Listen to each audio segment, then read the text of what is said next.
తెలంగాణ నీళ్ళ ప్రాజెక్టుకు జాతీయ హోదా ఇస్తున్నారు. జాతీయ హోదా ఎవరు అడిగారు? అడిగింది రాష్ట్ర ప్రభుత్వం. పదే పదే చెప్తుంది కదా. వాళ్ళది పేపర్ చెప్తున్నారు. పేపర్ చూపెట్టబండి లేదు కాలేసినప్పుడు అది నీ ఎందుకు ఇయర్ చెప్తాను, అది కూడా చెప్తాను. జాతీయ హోదా వచ్చిన తర్వాత కాంట్రాక్టర్లు నిర్ణయించేది కేంద్ర ప్రభుత్వం. అది వీళ్ళు ఒప్పుకోరు, ఎందుకంటే వీళ్ళ కమిషన్ వీళ్ళకి రావాలి. అది గుర్తుపెట్టుకోవాలి మనం. కాళేశ్వరం విషయంలో కూడా సగం కట్టిన తర్వాత సగం కాంట్రాక్టర్ల దగ్గర కమిషన్ తీసుకున్న తర్వాత మొత్తం అయిపోయిన తర్వాత దీనికి జాతీయ హోదా అన్నారు. ఎందుకన్నారు? ముందెందుకు అనలే? పాలమూరు రంగారెడ్డి కూడా అదే, దానికి ఏం జాతీయ హోదా వీళ్ళు అడగలే, ఎప్పుడు ఈ రోజు కూడా అడగలే. దానికి ఫార్మాట్ ఉంటుంది జాతీయ హోదా. దానికి ఇంటర్ స్టేట్ బార్డర్స్ ఎంత, ఏ వాటర్ ఎంత పోవాలి, దానికి డిపిఆర్ ఉంటుంది, ఎన్ని నీళ్ళు ఇక్కడ తీసుకుంటాం, ఎన్ని నీళ్ళు మొత్తం ఎన్ని ఒక డిపిఆర్తో పాటు మనకు షేరింగ్ ఆఫ్ ది వాటర్ ఒక అనాలిసిస్ కూడా వాళ్ళకి ఇవ్వాల్సి వస్తుంది.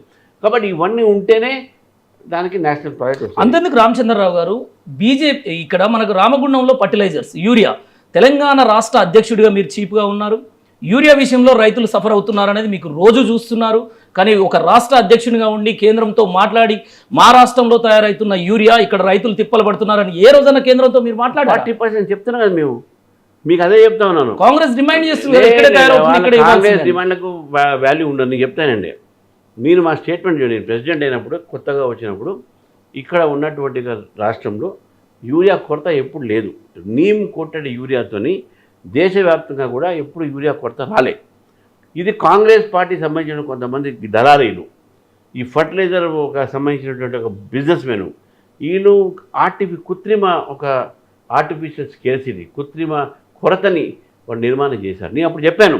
అప్పుడు తుమ్మల నాగేశ్వర గారు బయటకు అట్లా ఏం లేదు మీరేం చెప్పారు.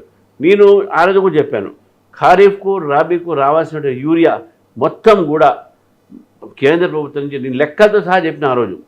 సరే ఇప్పుడున్నా అనుకోండి, ఈ టైంలో మనం గుర్తుపెట్టుకోవాల్సింది రామగుండం ఫర్టిలైజర్ కార్పొరేషన్ జరిగే ప్రొడక్షన్ అయ్యే యూరియా దేశవ్యాప్తంగా కూడా దాన్ని డిస్ట్రిబ్యూట్ చేస్తారు. తెలంగాణకి ఇవ్వాల్సిన షేర్ ముందు ఇస్తారు, ఎందుకు ఇక్కడ ప్రొడక్షన్ అవుతున్నాయి కాబట్టి. అయినా సరిపోదు. ఎందుకు సరిపోదు అంటే రైతులు ఈరోజు యూరియా బాగా ఎక్కువ వాడుతుంటారు. యూరియా సంబంధించినటువంటి ఒక ఎరువులు ఈరోజు మన దేశంలో నిర్మాణం లేదు, తక్కువ. మనమంతా కూడా ఇది బయట నుంచి తెప్పించుకుంటాం, ముఖ్యంగా గల్ఫ్ దేశాలను తెప్పించుకుంటాం. ఆ గల్ఫ్ దేశాలను తెప్పించుకునేటువంటి దీంట్లో ఇప్పుడు యుద్ధం మూలంగా మనకు ఇంపోర్ట్స్ ఆగిపోయినాయి. మనం గుర్తుపెట్టుకోవాలి, ఇది మన దేశమే కాదు, ప్రతి దేశం నుంచి పాడు. మనకు ఆఫ్రికా దేశాల నుంచి, ఇరాన్ నుంచి మేజర్గా. అందుకని అక్కడ చబ్బార్ ఎయిర్పోర్ట్ మన పోర్ట్ని భారతీయ జనతా పార్టీ ప్రభుత్వం డెవలప్ చేసి మనం చేసిన డెవలప్మెంట్ అక్కడ. ఆ చబ్బార్ ఇరాన్లో ఎందుకు చేసినంటే మన ఒక ఇంట్రెస్ట్ ఉండే అక్కడ. మనకు అక్కడి నుంచి వచ్చే ఫర్టిలైజర్స్ మనకు ఉన్నాయి, యూరియా అక్కడి నుంచి మనకు వస్తుంది. ఈ యూరియా కొరత ఈరోజు లేకుండా ప్రయత్నిస్తాం. యుద్ధం ఆగిన తర్వాత, ఇప్పుడు సగం ఆగింది, యుద్ధం ఆపిన తర్వాత నౌకలు స్టార్ట్ అయిన తర్వాత మన దేశంలో ఇక్కడ కూడా యూరియా కొరత ఉండదు. మనకు ఏంటంటే రా మెటీరియల్ అంతా కూడా ఆ దేశాలు ఎక్కువనే కాబట్టి ప్రొడక్షన్ అక్కడ ఎక్కువ ఉంది. మన దేశంలో ప్రొడక్షన్ మనకు ఇది ఓన్లీ 10%, 20% రిక్వైర్మెంట్కే మనం ఇవ్వగలుగుతున్నాం. 80% రిక్వైర్మెంట్కి మనం బయట నుంచి ఇంపోర్ట్ చేసుకొస్తున్నాం. సూన్ మనం కూడా ఎక్కువ యూరియా ప్రొడక్షన్ చేసే దాంట్లో విషయంలో ఇక సైన్స్, ఎందుకంటే దాని రా మెటీరియల్ కావాలి. దానికి ఆ రా మెటీరియల్ మన దగ్గర లేదు, బయట ఎక్కువ ఉన్నాయి. అందుకని ఇది కారణం.